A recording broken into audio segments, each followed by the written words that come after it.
નમસ્કાર મિત્રો, હું છું Joshi Dharmishtha, advocate and notary Junagadh. મારી પાસે ઘણા બધા મુદ્દાઓ આવે છે અને ઘણા બધા મુદ્દાઓ ઉપર હું વિડીયો બનાવું છું. યુટ્યુબના બનાવું છું, ઇન્સ્ટાગ્રામના બનાવું છું, ફેસબુકમાં બનાવું છું. પણ આજે એક મારી પાસે નવો મુદ્દો આવ્યો એટલે મને એમ થયું કે નહીં લાવ આ એક મુદ્દા ઉપર બનાવું.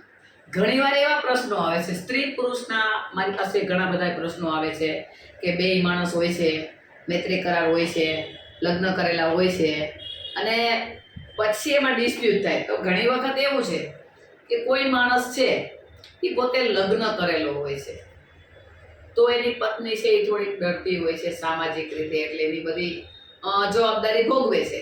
પણ હાલનો એક કિસ્સો મારી પાસે એવો આવ્યો, એક ભાઈને એના પત્ની ગુજરી જાય પછી ઘણીવાર XYZ કોઈ માણસ મૈત્રી કરાર કરે, કોઈ માણસ લગ્ન કરે, તો જ્યારે આ લગ્ન કરે છે કોઈ મોટી એજનો માણસ, તો એના માટે કરે છે કે એને પોતાને એનો સાથ રહે. પછી એમાં સ્ત્રી હોય કે પુરુષ હોય, જાણે કે XYZ તરીકે એક્ઝામ્પલ તરીકે તમે લખી દો કે હું કોઈ 60-70 વર્ષની થઈ અને હું કોઈ સાથે લગ્ન કરું તો મારે એનો સહારો જોતો હોય.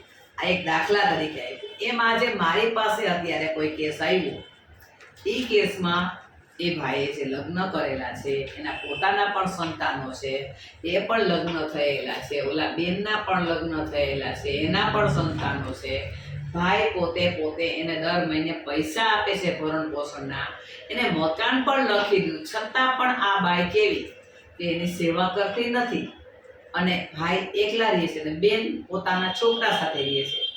તો મારું કેવું મિત્રો, હું સમાધાન પંચમાં છું એટલે આપને એવું કેવું છે કે કાયદાની દ્રષ્ટિએ બેલેન્સિંગ હોવું જોઈએ.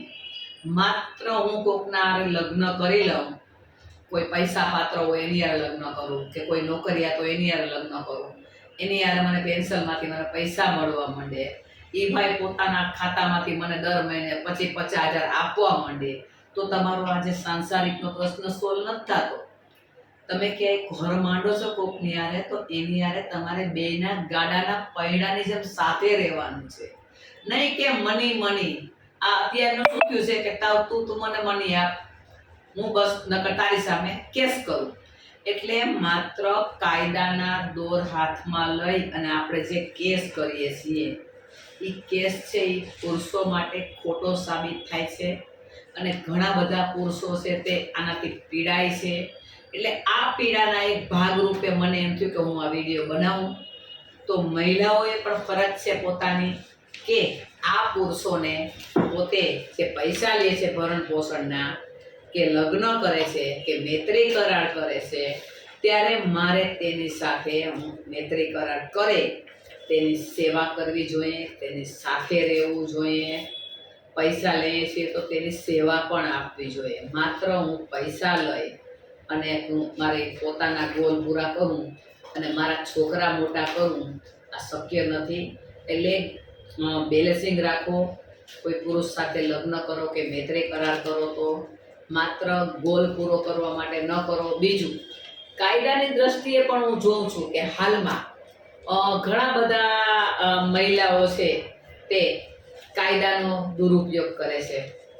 અને કોઈ વખત આપણે પોતે પ્રેમ કરીએ છીએ તો પ્રેમ કર્યા પછી જાણે કે XYZ સાથે મને પ્રેમ થઈ ગયો, હવે એ મારી સાથે લગ્ન નથી કરતા, તો કાંઈ વાંધો નહીં, જવા દેવાના. પછી આપણે એમાં કાયદાની દોર એના ગળામાં નાખી અને આપણે કેસ કરીએ તો હાઈકોર્ટ અને સુપ્રીમ કોર્ટના ઘણા બધા જજમેન્ટો છે કે તેમાં નામદાર કોર્ટ છોડી દે છે.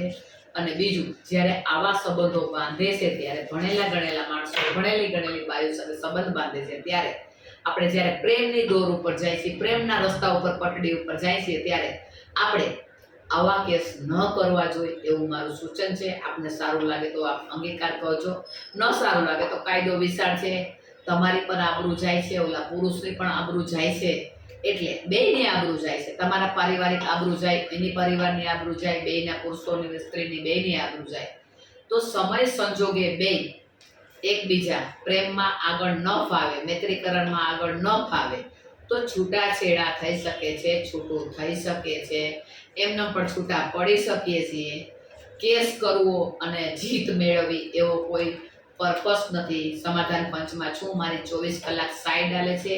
કોઈ પણને પોતાના પ્રશ્નો હોય તો ચોક્કસ મારી પાસે આવે, હું તમારા સમાધાનમાં બેસીશ અને તમારા પ્રશ્નોનો નિકાલ કરીશ. Mister Joshi, advocate and notary, Junagadh, Pragati Mahila Mandal president.